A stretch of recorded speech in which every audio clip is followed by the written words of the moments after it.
Take one. Our voices need to be heard. When Dallas residents place a call to 911 seeking DPD for assistance to help de-escalate household tensions with an explosive behavioral meth head, we expect protection, not extreme delay times or unanswered distress calls. Who goes to prison behind calling 911 depending on police assistance?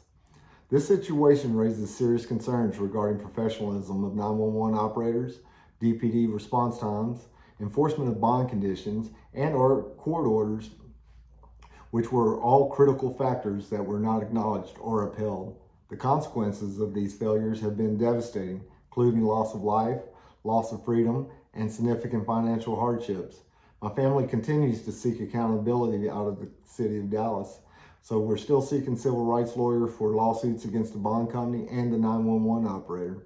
This is an extreme outcry for change behind city services that failed Patricia Conlon on a day where she relied on tax-paying dollars to protect her and her daughter against a man who continuously threatened to kill them, who could turn violent with his meth-fueled behavior at any time, and with an arrest record validating all her fears to carry a firearm into her daughter's house.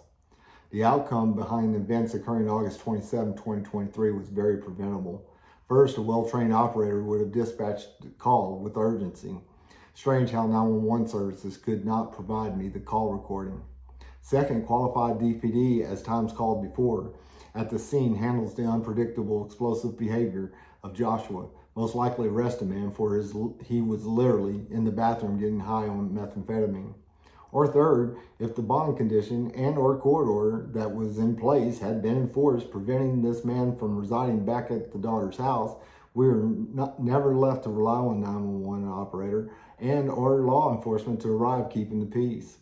But on this day, instead 52 minutes elapsed without qualified presence of law enforcement that left Patricia all alone with a man who turned the house cameras off 5 minutes before the altercation even occurred.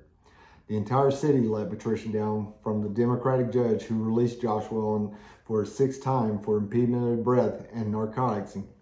Impediment of breath is basically choking the life out of you.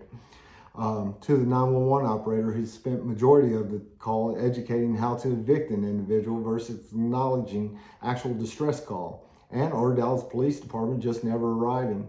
The system failed her first and then punished her afterwards. Patricia was sentenced to 15 years behind a Democratic judge, Elizabeth Frizzell.